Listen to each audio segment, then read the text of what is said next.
दुख का कारण है। ये जीव हमें अपना माने, हमसे प्रेम करें, क्योंकि प्रेम अपने से ही होता है, पराये से प्रेम नहीं होता। इसीलिए रास पंचाध्यायी में भी ब्रजांगनाओं ने ये बात कही है, सुखदेव जी ने ये बात कही है कि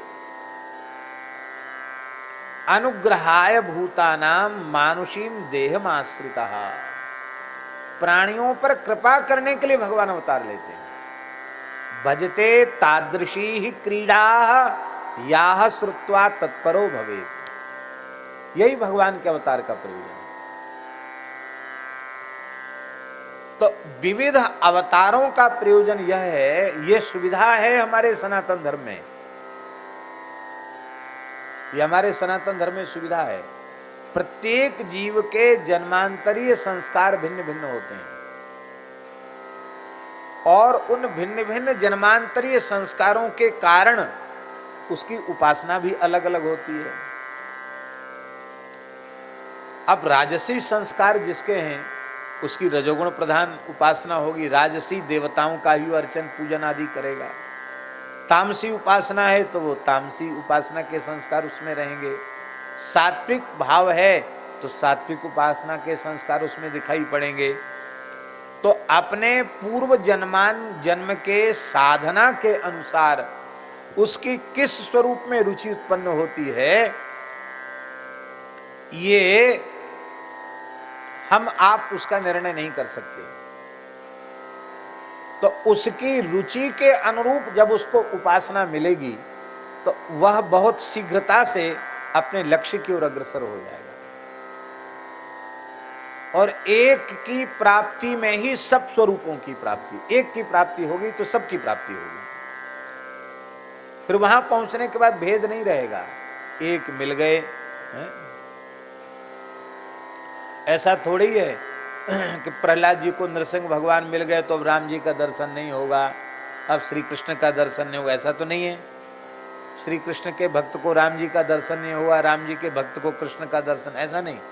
एक की प्राप्ति हो जाए, राम कृष्ण नारायण में किसी एक स्वरूप की प्राप्ति हो जाए तो समस्त स्वरूपों की प्राप्ति की अनुभूति उसे होने लग जाएगी। तो यह मन अत्यंत चंचल है और जन्मांतरीय संस्कारों से इसकी रुचि भी भिन्न भिन्न प्रकार की है। इसलिए ठाकुर जी ने यह सुविधा प्रदान की है कि तुम्हारे जन्मांतरीय साधन के अनुसार तुम्हारी जहां रुचि हो मेरे उस स्वरूप में मन लगा दो, और वहीं मन लगा देने से काम बन जाएगा। क्योंकि प्रियादास जी की घोषणा है, क्या है? जीते अवतार सुख सागर ना पारावार, ये भक्तमाल के टीकाकार प्रियादास जी की दृष्टि है। जीते अवतार, जितने भी अवतार हैं, 2400 अवतार, जीते अवतार सुख सागर ना पारावार, करें विस्तार लीला जीवन उधार को। हाँ, करें विस्तार लीला जीवन उधार को। सब ही हैं नित्य ध्यान करत, प्रकाशें चित्त जैसे रंग पावे बीत, जो पे जाने सार को। सब ही हैं नित्य, जितने अवतार हैं सब नित्य अवतार हैं। ध्यान करत प्रकाशें चित्त, जैसे रंग पावे वित्त, जो पे जाने सार को। इसलिए भगवान के सभी अवतार परिपूर्ण हैं। यहां गोस्वामी जी यह स्वीकार कर रहे हैं कि सर्वेषां अवताराणाम अवतारी रघुत्तमः, समस्त अवतारों के अवतारी श्री राम जी हैं। इस रूप में इस 52 संख्या के पद में गोस्वामी जी वंदना कर रहे हैं। यहां कोशलाधीश शब्द से पद का आरंभ किया है। कोशलाधीश का अर्थ है अयोध्यानाथ।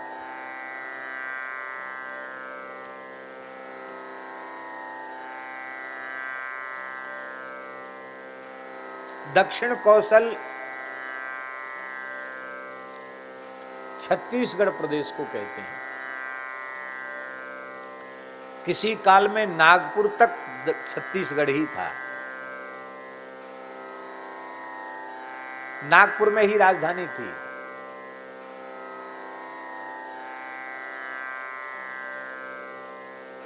उस समय दक्षिण कौशल नरेश की पुत्री कौशल्या, जिनकी चर्चा हम पहले कर चुके हैं, जिन कौशल्या का अपने पुरुषार्थ से, अपनी वीरता से श्री चक्रवर्ती महाराज दशरथ जी ने पाणिग्रहण किया था, विवाह किया था। कथा आपको पहले सुना चुके हैं, कैसे विवाह दशरथ जी ने कौशल्या जी से किया।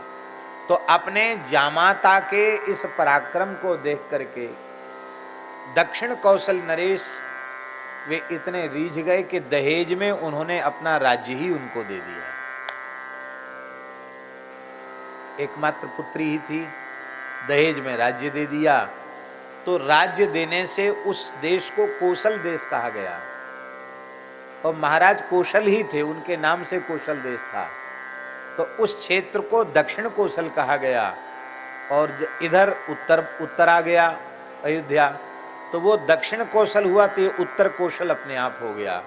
तो उत्तर कौशल और दक्षिण कौशल मिलाकर कौशल प्रदेश है। एक कौशलाधीश माने अयोध्यानाथ।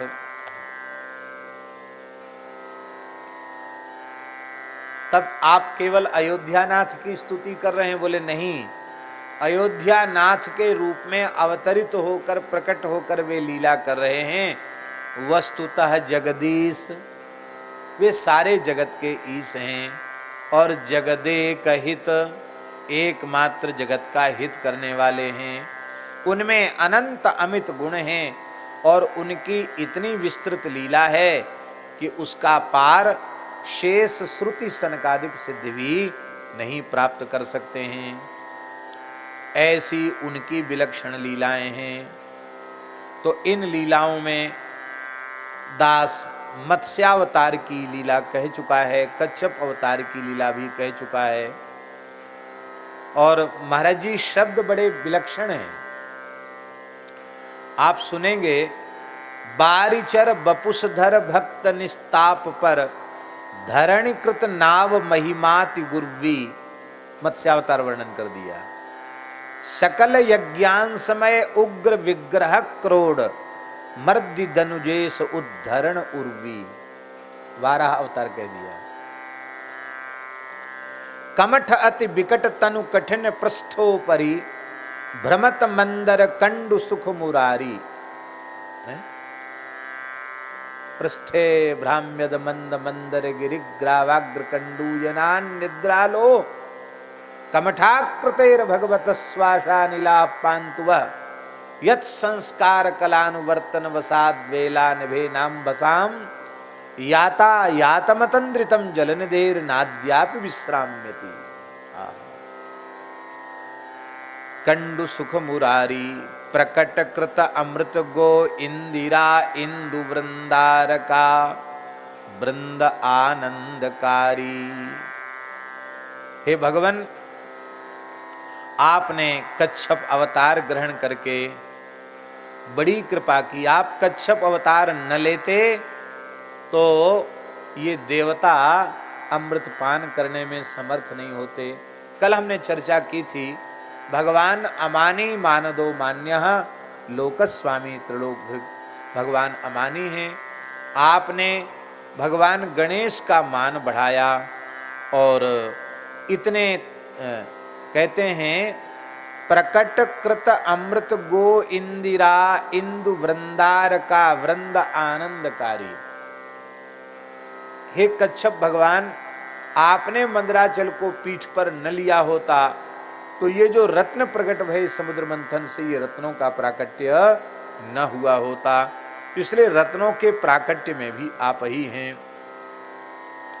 सबसे पहले कालकूट विष उत्पन्न हुआ।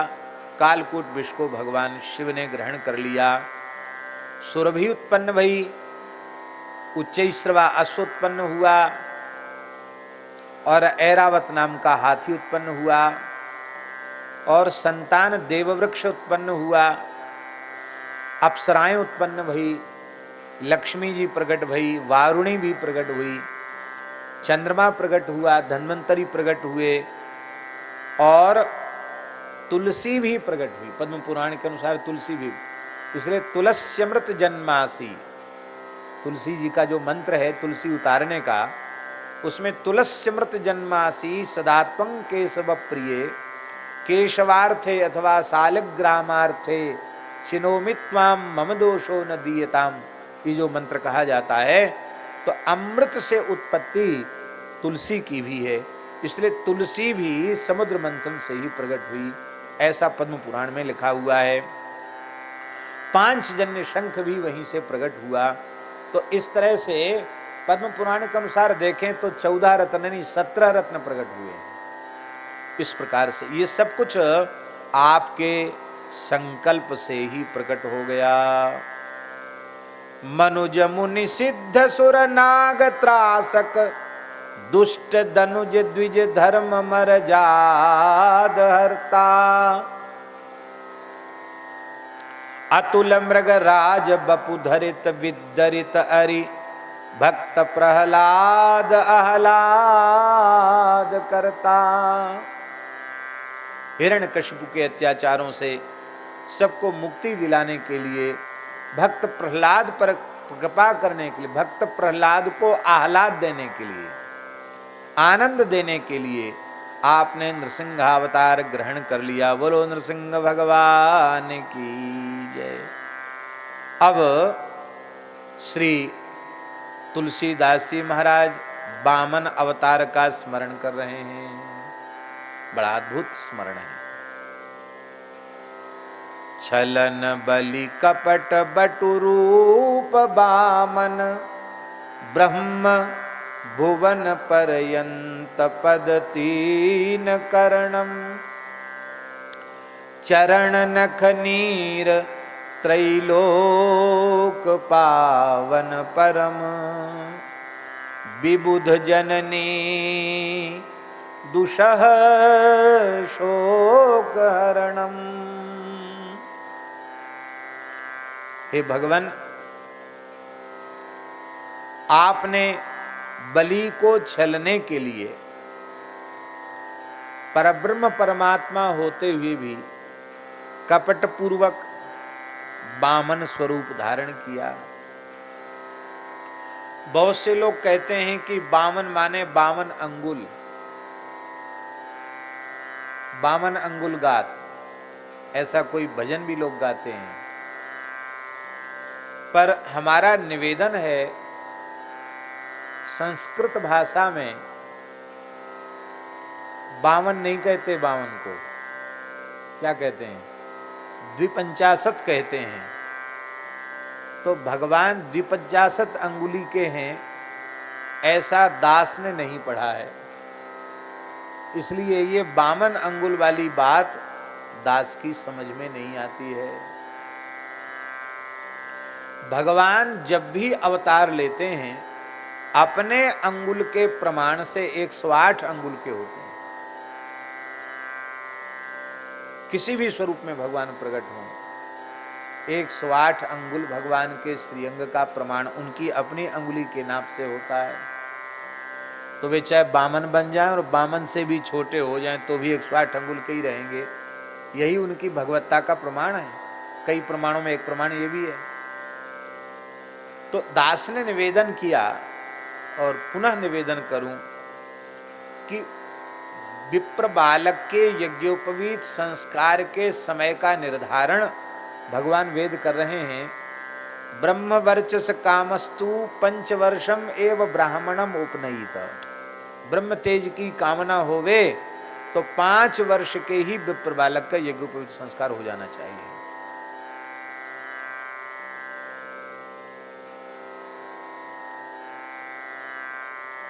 और ये न हो सके तो दूसरी विधि है। गर्भस्याष्टमे वर्षे ब्राह्मणम उपनयित। गर्भ से अष्टम, गर्भ से अष्टम का अर्थ होता है जन्म से सप्तम। भले ही गर्भ में कोई कितने महीना रहा हो, 9 महीना रहा हो, चाहे 7 ही महीना रहा हो, लेकिन गर्भ का 1 वर्ष माना जाता है। तो 1 वर्ष गर्भ का और 6 वर्ष गर्भ के बाहर, तो 7 साल। 7 वर्ष की आयु में विप्र बालक का यज्ञोपवीत संस्कार होना चाहिए। अब यहाँ भगवान तो ब्रह्मचर्य आश्रम को कृतकृत्य करने के लिए ही पधार रहे हैं, तो भगवान भला शास्त्र की सर्वोत्तम पद्धति का क्यों समादर न करेंगे। इसलिए 5 वर्ष की आयु में ही भगवान का जनेऊ हो रहा है। और 5 वर्ष के बालक को बामन ही कहते हैं। बामनो ह्रस्वा, जो छोटा लघु आकार में होता है उसको बामन कहा जाता है। और नहीं तो भगवान को बौना कह दो, बौना कोई स्वरूपवान लगता है।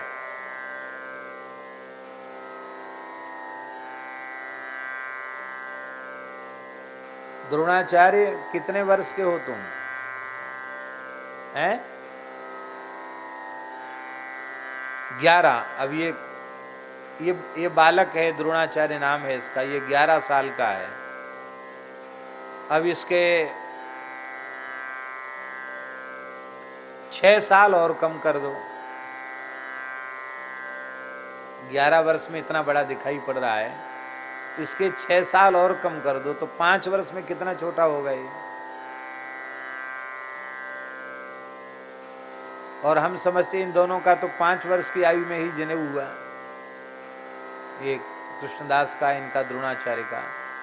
ठीक 5 वर्ष में ही इन दोनों बालकों का यज्ञोपवीत हुआ और तभी से ये संध्योपासन भी कर रहे हैं।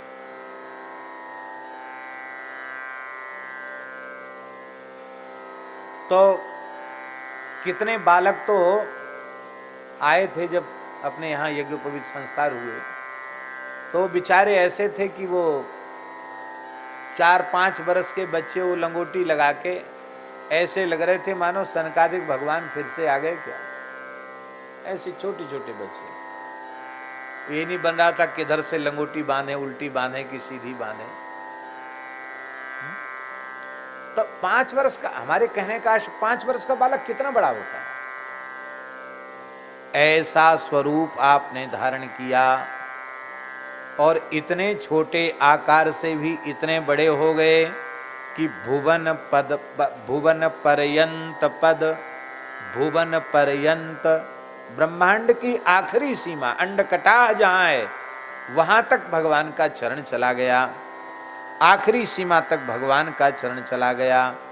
पद 3 कर्णम, 3 पग में ही पूरे ब्रह्मांड को आपने नाप लिया। और आपके चरण नख से जो ब्रह्मांड में छिद्र हो गया और वहां से जो ब्रह्मद्रव का क्षरण हुआ, वही त्रिभुवन को पवित्र करने वाली गंगा जी के रूप में प्रकट हो गया। और विबुध जननी दुसह शोक हरणम, विबुध जननी, देवताओं की जननी, देवताओं की माता, अदिति माता, उनका शोक आपने हर लिया। अदिति माता बड़ी दुखी थी क्योंकि उनके पुत्र अपने अधिकार से वंचित होकर दुखी थे। महर्षि कश्यप प्रसन्न हो गए उनकी सेवा से और कहा, देवी तुम बहुत दुखी रहती हो, क्या कारण है। उन्होंने कहा, महाराज जिस माता के पुत्र दुखी हों वो माता सुखी कैसे रह सकती है। मेरे पुत्र राज्याधिकार से, स्वर्गाधिकार से वंचित होकर के इधर उधर भटक रहे हैं। आप कृपा करें मेरे पुत्र अपने अधिकार को प्राप्त करके सुखी हो जाएं। तो भगवान कश्यप ने उनकी इस भावना का अभिनंदन किया और फाल्गुन शुक्ल प्रतिपदा से द्वादशी पर्यंत चलने वाले पयोव्रत का उपदेश किया। और उस पयोव्रत के फलस्वरूप भगवान वामन भाद्र शुक्ला द्वादशी जब चंद्रमा श्रवण नक्षत्र पर थे, उस काल में भगवान का कश्यप के गृह में अदिति के गर्भ से भगवान का वामन रूप में अवतार हुआ। बोलो वामन भगवान की जय। तो आपने अवतार लेकर देव माता अदिति के शोक को दूर कर दिया। देखो भगवान कितने दयामय हैं। भगवान ने सोचा ये देवराज इंद्र, इसे अपने पद का बड़ा अहंकार है, हम बार बार अवतार लेकर इसके दुख को दूर करते हैं, फिर भी बार बार ये हमें भूल जाता है। हमसे जैसा निश्चल निष्कपट विशुद्ध प्रेम होना चाहिए, ऐसा प्रेम इसका हो नहीं पाता है। क्यों नहीं हो पाता? सही बात है, बहुत बड़े जो होते हैं उनका प्रेम हो भी नहीं पाता। क्यों? अपने कोई बड़े मानते हैं। प्रेम करने के लिए अपने बड़प्पन को भुला करके प्रेम करना पड़ेगा। भगवान अपनी ठसक में रहे, हमें ठकुराई की, तो किसी से सीधे मुंह बात न करें महाराज हैं।